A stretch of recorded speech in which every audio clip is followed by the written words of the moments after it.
किसी गांव में सोहन नाम का एक चालाक किसान अपनी पत्नी मालती के साथ एक छोटे से घर में रहता था। सोहन के पास खेत का छोटा सा टुकड़ा था जिसमें वह फसल उपजाकर अपने परिवार का पालन पोषण करता था। सोहन बुद्धि का बड़ा ही तेज था। वह आसमान में देखकर बता देता था कि बारिश होगी या नहीं। इसी कारण गांव के सभी लोग उसकी इज्जत करते थे। फिर एक दिन की बात है, सोहन अपने खेत में हल चला रहा था। तभी उसके पास गांव के धनीराम नाम का एक जमींदार पहुंचा। सोहन भाई, इस छोटे से खेत में तुम क्यों अपनी पसीना बहा रहे हो? आखिर तुम इस छोटे से खेत के टुकड़े में कितना फसल कमा लेते हो? मैं तो कहता हूं यह खेत तुम मुझे बेच दो और मेरे यहां काम पर लग जाओ।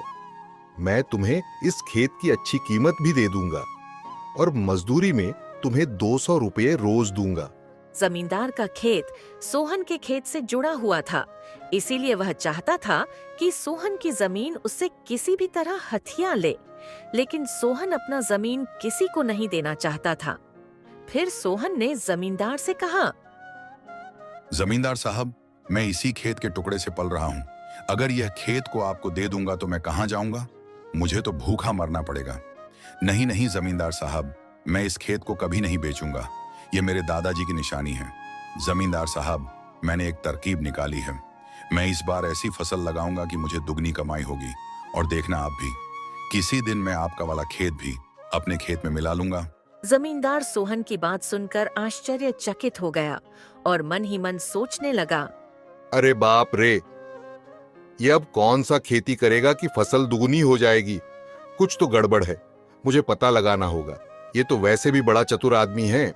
अरे सोहन, वो तो ठीक है, लेकिन तुम कौन सी खेती करने जा रहे हो? ऐसे नहीं बताऊंगा। मेरे पास जमीन बहुत कम है, इसलिए मेरा हिसाब बैठ नहीं रहा है। आज रात मैं इसी खेत में आकर हिसाब लगाऊंगा। इतना कहकर सोहन वहां से चला गया।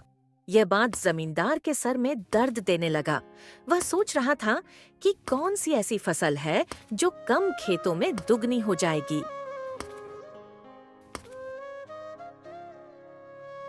मुझे सोहन के घर जाकर पता लगाना होगा। मैं अभी उसके घर जाता हूँ। जमींदार सोहन के घर के लिए निकल गया। शाम हो चुकी थी। सोहन फावड़ा लेकर अपना खेत में जाने की तैयारी कर रहा था। तभी उसकी पत्नी बोली, अरे ये क्या, रात में कहाँ जा रहे हैं? अरे मालती, तुम शांत रहो। जोर जोर से बोलकर गांव वालों को जगा दोगी क्या? तुम्हें पता है, मैंने कम खेत में ज्यादा फसल होने वाला एक तरकीब निकाली है। तुम देखना, मैं इस बार इतना अनाज पैदा कर दूंगा कि 5 साल में भी खत्म नहीं होगा। सोहन की बात जमींदार एक पेड़ के पीछे से सुन रहा था। जमींदार के दिल दिमाग में बेचैनी छा गई। वह सोच रहा था कि वह कौन सी ऐसी खेती है जो दुगुना हो जाएगा। इसलिए वह भी सोहन के पीछे पीछे उसके खेत तक चला गया और एक पेड़ के पीछे छुपकर सब कुछ देखने लगा। कहां से शुरू करूं, कैसे करूं? ये जमींदार का खेत भी ना मेरा सारा काम बिगाड़ देगा। अगर मेरे खेत का फसल ज्यादा हो गई तो जमींदार के खेत में चला जाएगा और फिर जमींदार बिना मेहनत के फसल ले लेगा। इसीलिए मैं जमींदार से कहूंगा कि अपने खेत में दीवार बना लो ताकि मैं फसल अपनी ही खेत में लगा सकूं। जमींदार यह बात सुनकर कहने लगा, अच्छा बेटा, तो ये बात है। अब देखना मैं तुम्हें कैसे मजा छकाता हूँ। तू खेती तो अपने खेत में करेगा, लेकिन फसल को काटूंगा मैं। यह कहकर जमींदार भी वहां से अपने घर वापस चला गया। अगले दिन सुबह होते ही सोहन जमींदार के घर गया और कहा, जमींदार साहब, मैं आपके पास ही आया हूँ। मुझे आपसे एक जरूरी बात करनी थी।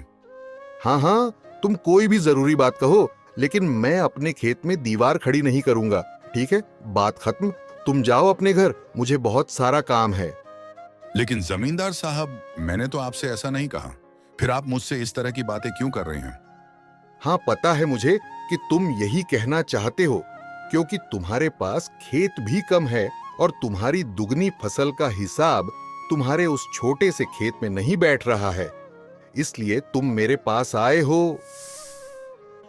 सोहन वहां से अपने घर वापस चला गया। फिर रात हुई तो फावड़ा लेकर जमींदार अपने खेत पर जाने लगा। अब देखना मेरा कमाल। मैं अपने खेत की मेड़ को काटकर आगे बढ़ा देता हूं ताकि सोहन को पता न लगे और वह मेरे खेत में भी फसल लगा देगा और मुझे भी इसका लाभ मिल जाएगा।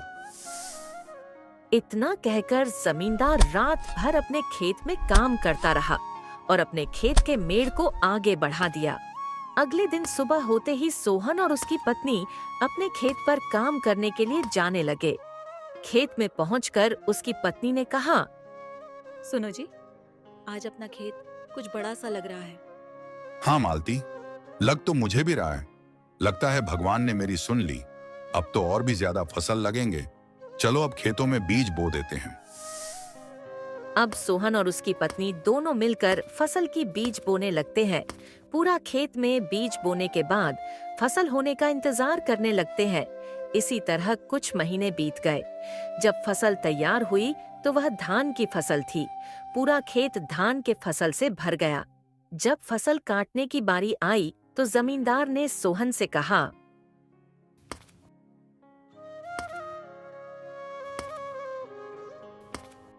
सोहन जरा रुको भाई, इतनी जल्दी क्या है?